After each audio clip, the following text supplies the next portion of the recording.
Hello, this is Property Matters, a weekly catch-up on all matters property, supported by Fairview International Property Consultancy and auctionproperty.co.uk. And we're live every Sunday from 10 a.m. on YouTube, Facebook, and our website, propertymatterstv.co.uk. If you're watching on the website, don't forget that Google review button. Leave us a review there if you would. And you can also leave your comments where you're watching us today, just in the comments section below. And if you'd like to email, it's hello@propertymatterstv.co.uk.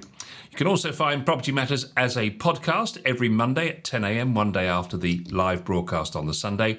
And also you can find us live on a Monday on Dilsa Radio as well. Let's take a look at the property news with our property expert, Joe Joshi. Hi, Joe.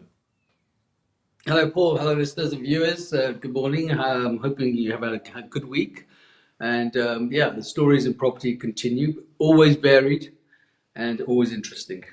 And always variations on the same theme, which is bad news at the moment, I think. Well, we have had 2 years of good news, of course, on Property Matters. I suppose you have to take the rough with the smooth. And I wanted to talk about something that we haven't talked about for quite a while, Joe, and that is commercial property. And more generally, rather than the story here, but I will just tell people the gist of the story before we get into the discussion about it. But this is from Sirius Property Finance, who've analysed UK commercial property investment over the past 6 months and compared it directly to the investment over the 6 preceding months. Research found that in terms of money invested in commercial property, the biggest decline has been seen in the industrial sector, falling by 55%, no less. And in the last 6 months, 2.9 billion has been invested, down from 6.9 billion from the 6 months before that. Office space also declined by 55% in the past 6 months, driven by a 63% drop in investment outside of London. Despite this, office space still is receiving the highest amount of total investment at 3.8 billion. Meanwhile, retail and leisure has declined by 45%, with a 75% drop in shopping centre investment, followed closely by a 74% fall in leisure investment. In terms of the number of transactions, offices have seen the sharpest decline, falling by 44%, driven by a 64% drop in central London. So it's pretty devastating what's happening in commercial property. And it wasn't long ago that we were saying that it was a smart person that was moving out of buy-to-lets and looking at potentially commercial investment. So I think there's some probably obvious reasons what's going on, Joe. But would you like to sort of summarise that for us? Yes, Fred. Yeah. We're obviously on the wrong show today. not the Joe and Paul one, but we're on the John and Fred one. Anyway, commercial property it's always a quiet little area that doesn't always see the highlights, because residential property, home buying always is the one that's in the spotlight for whatever reason. Consider it for buy to let, first time buyer homes, etc., etc. But commercial is not so much an elite, but it's seen as like a next step up. It's the investors, it's people who've got money who are looking to invest in commercial so that they can rent it out to industrial, retail, leisure, etc., offices and so forth. But of course, since the pandemic, we've seen that lots of things have changed, not just within the race for space subject that we covered for the whole couple of years, practically through lockdown, but also the situation, the effect that it's had, that pandemic had on commercial property. For example, the retail sector is really on a decline, mostly because a lot of things went online. So there's a lot more depots, there's a lot more distribution centres, and a lot more online shopping that went on. So of course, the retail sector started to have its shops and so forth started to close, and that meant that people didn't think it was as good an investment, though it has certain other quirkinesses about it that could make it a good investment. But certainly high street locations started to cause a problem. They started closing a lot. If you look around, the UK, a lot of the town centres, a lot of the shopping centres, a lot of the secondary shopping centres, not even the main, but in most cases the main shopping centres were all on decline because everybody was, they just couldn't sell. The rental was going up. There was no people visiting to them. Through lockdown, it was restricted to how many people could come into a shop, etc., etc. And all of those things made a huge difference in why people wanted to perhaps not invest as much as they did. The second part of that is, of course, the whole infrastructure changed. So whilst people were, having goods taken to a shop, for argument's sake, and that shop was then selling to the public, so it's a B2B and then a B2C situation. It's now, in some cases, almost been online, so B2C directly. So, the shop people in the middle have been cut out, as have perhaps more warehouses, industrial estates. And though the office market is still getting a little bit more investment, the office space available is huge, primarily because working from home started to come in. So certain people were not going into work and saying, "Okay, I'm going to work from home," and there was surplus of office space for which they were paying rates and rent, and subsequently that meant that it was time for them to go. And also under permitted development rights, which the government brought in, it allowed a conversion of office space into residential. So there was a lot of conversion. So there was an opportunity for people that owned offices to perhaps, jump out of that market, let the residentials take over, and ended up having flats that were perhaps, not always normal size. Lots and lots of flats squeezed into a block because under permitted rights, they weren't governed as to what the minimum square footage had to be of a flat. So there was a whole bunch of reasons in the background that probably never came to the foreground, primarily because it wasn't everyday subject. Commercial property is a investment subject to a large extent. People buy and they come out of the rental. And the reason why we talked about it coming out of the buy to rent and being smart going to the commercial side is that the buy to let, as you know, has become unpopular for many reasons. We've discussed it millions of times over our shows now on why the government's made that almost not attractive at all for anyone to want to invest in a buy to let, though there is the capital gain that could happen. But of course, at the moment, the return on investment, the yield return against the borrowing and to the value and to the rent, it just doesn't make the numbers. And so that's where they've had the situation where commercial was doing it, but even commercial is now began to, wane away because I suppose it's a bit behind. So the residential had its effect, and now we're beginning to see that effect follow in the commercial sector. Yeah, there's been some big changes, hasn't there? I mean, if you think about, and I think of some of my clients, for example, they've moved from traditional offices where they had their own receptionist on the front desk and everybody had a desk, it was allocated a desk. They've now moved to smaller premises whereby the people have the option to work from home. They can book a desk if they want to come in, so it's a hot desk situation. The building has its own receptionist who works for the other clients in the building as well. So there is a receptionist for 3 or 4 different businesses in the same building, and she handles all the things that the receptionist used to do at the old place just for them. So they've managed to make a saving, I suspect, there. And then they've just got these fantastic offices with all these interactive whiteboards in and Microsoft Teams all set up so you walk in, the screen recognises your face and it logs you into your account on the screen the moment you walk in the room if you've booked the room. It's really quite clever. And of course, a lot of the investment that's happened in this, much in the same way that we now have these trendy student living places whereby everything is provided inside. You've got gyms in the basement and that kind of thing, and restaurant facilities all provided. Everything's nice and simple. There's been a kind of revolution quietly going on, and that's happened, I think, particularly due to the pandemic, because those commercial property landlords that realised they were facing an abyss have invested in the things that these companies need in their buildings, which is flexibility.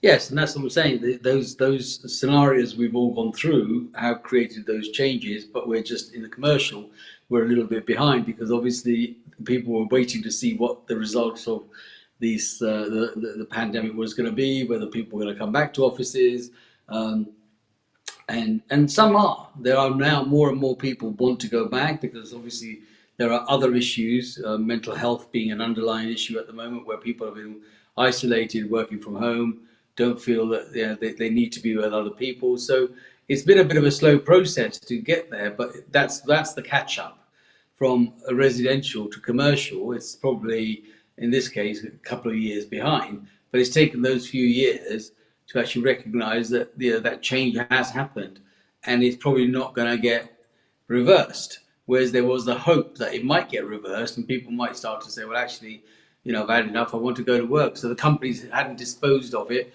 and investors has not invested in it because now you can see clearly that there is a decline. It's interesting, isn't it, that there's a decline in the industrial units as well, because, as you rightly said at the beginning, there has been a desire to expand the online delivery process, and therefore bigger and bigger warehouses have been built. But I'm guessing, as these are figures for the last 6 months, perhaps much of that warehouse building and development has gone on prior to now, and therefore that work has stopped, and therefore this is why this last 6 months perhaps hasn't been as productive as the previous year, maybe. Yeah, I mean the warehouses. I mean, I've only this week I've had dealings with the commercial warehouse aspect of it, and it's quite interesting what is available and what is expensive and where it is. Obviously, the further you go out, the lesser the pounds per square foot availability is. Whereas if you're closer to a main hub, for example, if you're closer to Heathrow or a port or anywhere where goods are coming in and accessibility is important, those places, the rates are really, really high. In fact, in some cases, they're almost over double for what they would be in a wider area. So it's been interesting, but there is spaces available, and there are flexible terms and deals that can be done, which were not there and in a previous world, because it was hard and fast. I'm going to do this. This is how much the lease is going to be. This is the rent. Take it or leave it. But there seems to be a little bit more flexibility in the marketplace, which clearly shows that they've got stock lying around, and they need to try and let it. And that's the hardest part. The letting part is the they're not going to do a year or 2 year letting, because the cost of refitting and putting somebody in and redoing it and taking it out is exorbitant, really. So they want 5, 6, 10 years, and you don't even know if that business is going to survive that level. Well, that is one of the benefits, I suppose, of commercial investment in property, is that generally you do get a tenure that's longer than the average, which is something like 18 months on buy-to-lets. So, Yep.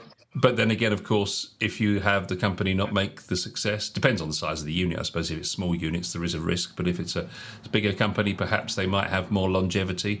But despite the fact you get a longer tenure, is it a brave man that gets involved in commercial property at the moment?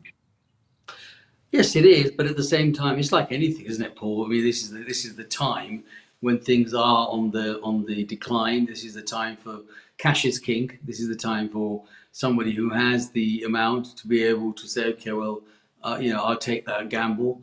Obviously, the other aspect of the gamble is, what is safe. There was a time, for example, you'd buy. It's a bit like your parents saying you got to be a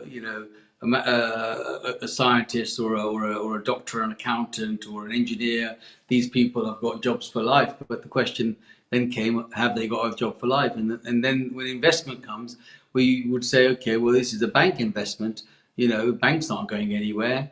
This is a post office investment. They're not going anywhere. And this is Marks and Spencer's. They're not going anywhere. This is Tesco. They're not. These are big brands, big names. However, we know that is not the case anymore. They know that as soon as the bank's lease is up on a village bank, they're shutting it down because they don't want to have that commitment. So the question you have to ask is, are they still a good investment? Are banks a good investment? Forget about you and me as an investment. Are banks a good investment? The answer is probably no, because you don't know at what point you think that you've bought a bank as a tenant, producing a good return on your investment. But the minute the lease is up or the break clause comes into the lease, they'll exercise it and be off. And then you could be holding a baby. You could be in a property that you bought at a price producing a certain investment, but that investment has decided that it no longer wants to be there. And by just doing that, it's knocked your price right down. So, yeah, you've got to be very careful. But at the same time, cash is king. It is interesting, isn't it, how the after effects, the aftermath of the pandemic is changing so much of what we know as sort of rock steady knowledge in our world. And this is a great example whereby, some people saw the opportunity to rethink the whole thing, such as some of these more forward-thinking commercial landlords. Now they have these really dynamic opportunities for commercial investment, where they, as I was saying earlier, where they've put in all the facilities and everybody hot desks, and you can book it from an app. to go into work if you need to. Otherwise, you work from home. And, we had no idea that that was even going to be something that was going to be available prior to the pandemic. So the more I look across life in general, the more I see that a whole of preconceived thinking has been thrown up in the air, and it's all come down in a different order. Absolutely. When you think about hot desking, for example, or looking at different ways to invest, I mean, who would have thought that you could buy a tail or a leg or a hoof of a horse? And yet now there are people in consortiums getting together because not one person wants to invest in it. They're inviting lots of people into the same thing, and it's the same as whiskey, for argument's sake. We all like a little tipple of the old whiskey here and there, but there was a time when nobody wanted to know about that. But now you can have investment in whiskey because people are doing things in what we call bite-sized pieces, and there's more of it and lesser risk.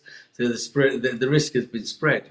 And that is also becoming the same thing in commercial property in some ways, because people are thinking, well, actually, I'm going to be putting, 1.5, 2, 3, 4, 5 million pound in this. Some of it's going to be the bank, some of it's going to be me and my mates, and some of it's going to be, X, Y, Z. So you've got to think about it. Even the best formula that has had the most success, John Lewis Partnership, has had to rethink its strategy, where they think that maybe that's not the way. I mean, big stores in Oxford Street, which was almost a taboo.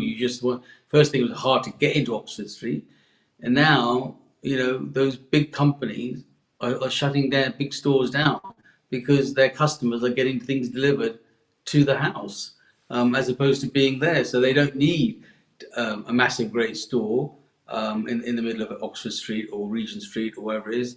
They're rethinking their whole strategy and looking at maybe lots of little units or what I call bite-sized businesses. Indeed. Let's move on to our next topic. And again, this is a more general conversation because we haven't talked about repossessions. And obviously, we're talking about interest rates going up and up and up and up. And we're talking about potentially moving up to as far as 5% very shortly, perhaps potentially. And the research here this week has revealed that the number of homes being repossessed across the property market in England and Wales remains largely static since interest rates started to climb. So this is a surprise. House Buyers Bureau analysed government data which shows that some 3,219 homes were repossessed between December 21 and December 22, a marginal 0.4% increase when compared to November 2020 to 2021, prior to the first Bank of England interest rate hike. In the east of England, just 59 homes have been repossessed since December 2021, a drop of 46% versus the same period prior. Across the London property market, repossessions have fallen by 18%, while the southeast is down 12, down 3.9 in the southwest, the northeast down 1.1, northwest 0.7. They've all seen reductions. So despite the fact that everyone's finding it harder and harder to meet these increasing mortgage payments and all these people that are coming out of fixed rates and having to remortgage, it doesn't seem to be that they're losing properties. Now, I wonder whether this is the fact that people are somehow finding the money or whether it's the banks being a little bit more prudent about whether they throw people out or not. Yeah, it's a good subject to bring up, Paul, and it's an interesting one because one does think that there should be an influx of properties that are in possession.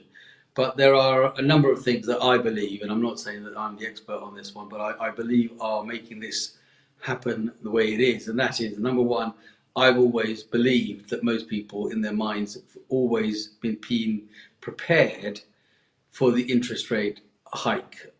Perhaps not at the speed it's gone at, but I have had many conversations and most people have said genuinely, it's not a surprise. They were really low for a long, long time. But yeah, I'm not surprised that the interest rates have gone up.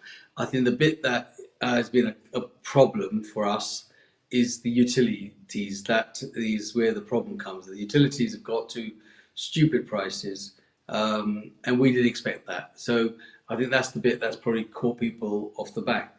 Now, the fact that the two have combined does make the situation, more increased for repossessions. However, then you're going to get the banks and, of course, the government and local government in the background sort of saying, look, if we start repossessing these people, we got to house them, and we actually haven't got any housing at this moment in time.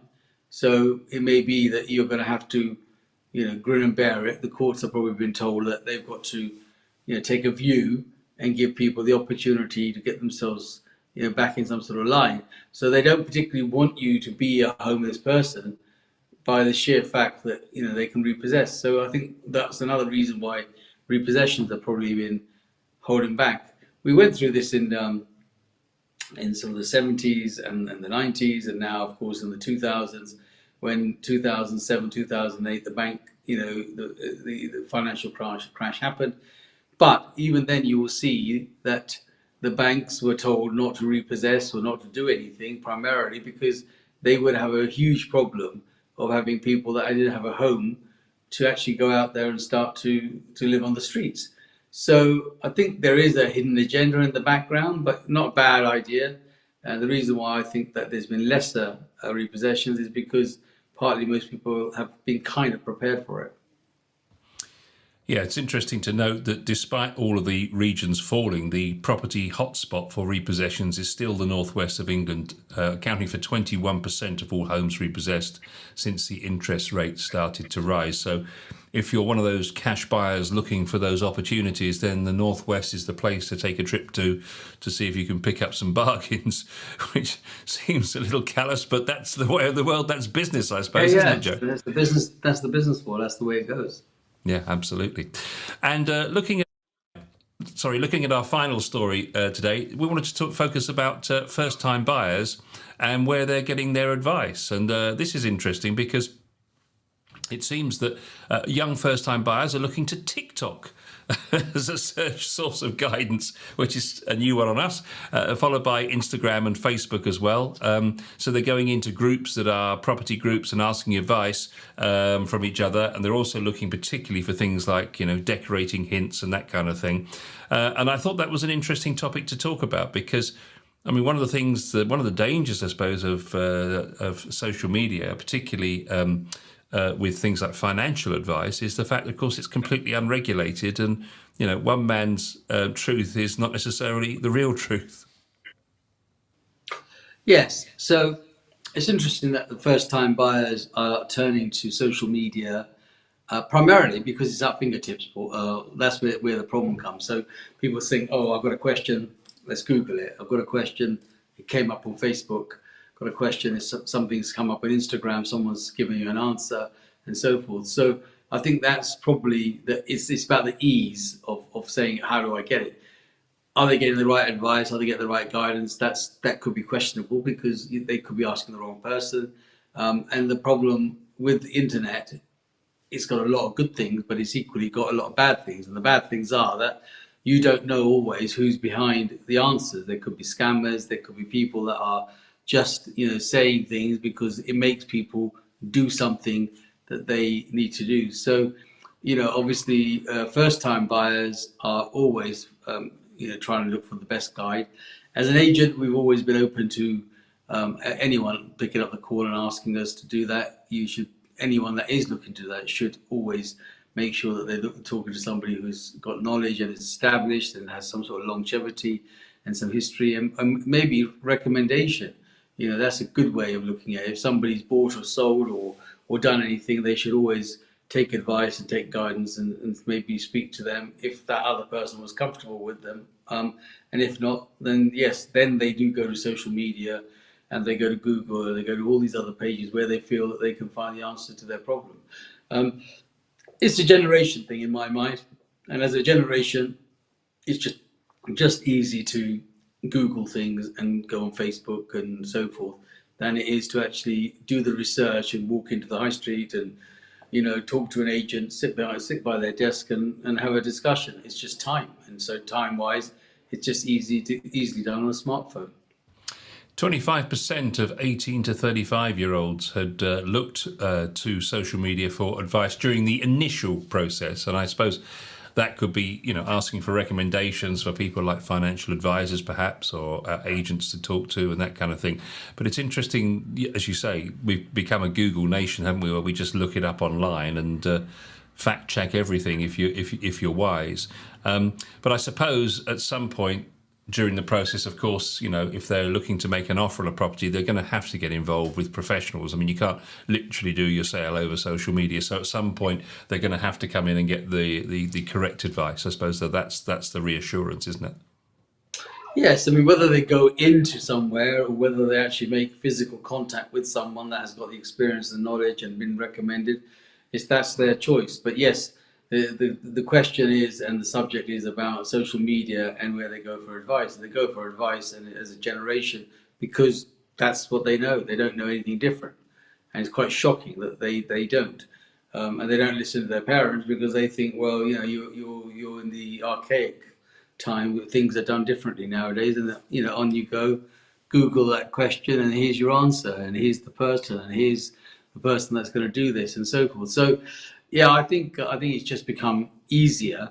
But all I would say to anybody that's listening or watching is, beware, take a recommendation, speak to people that have been in the business long enough, and and we're here to advise you if that's what you need to do.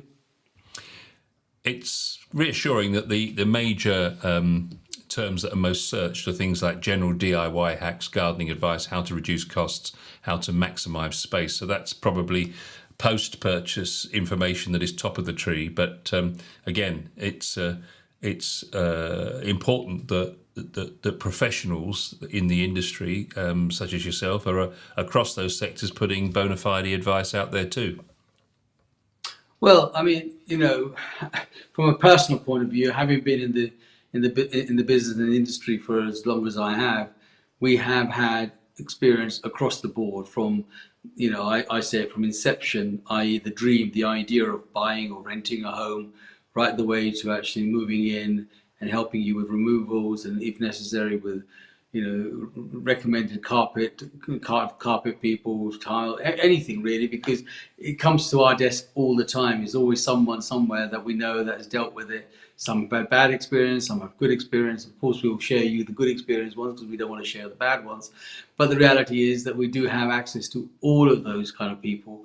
And, an agency is not a bad place to actually pop into in the first place to get guidance and advice. But we are lazy to get up and get in a car and go to an agency. So you're going to do it all online. Well, you can now virtually, just like you and I are here virtually. Customers can be virtually through, what do they call it? Facebook and FaceTime and all that kind of stuff. You can actually connect with people and have a direct conversation and get some advice and guidance. And that tells you my age, you see, when I say Facebook and FaceTime and all that kind of stuff, because obviously I'm a real person. I prefer someone to sit at the desk and talk to me about it instead of being virtually. But needs must and the times must, and that's what we do. I can see from your comments that you're right together on all of this social media stuff, Joe. But I'm right there, mate. I'm on it. I can see. I'm like the man. Yeah. Yeah. And I think to wrap these stories all up, whether you're looking for advice on commercial property investment or whether you're in difficulty with arrears on a mortgage and you're looking to avoid repossession or looking at how you can organise and plan for the future when things are tough, or even in the situation there where you're a first-time buyer, the importance of professional advice is really, really important. And I suppose the other point to make is that you've got to open up and communicate. You've got to reach out. They don't come to you, particularly things like repossession. You must talk to your lender and have a conversation and be social. Absolutely. Look, communication is the answer to the problem. It's as simple as that. If you don't ask, you don't get. You've got to raise that subject, and if in doubt, shout, and that's it. So whether you do it online or whether you go and knock on someone's door, you pick up the call, everything is available. Don't be shy in asking, and we're there to help as much as we can. And if we can, please get in touch. And that's all we have time for this week on Property Matters. We'll see you same time next week.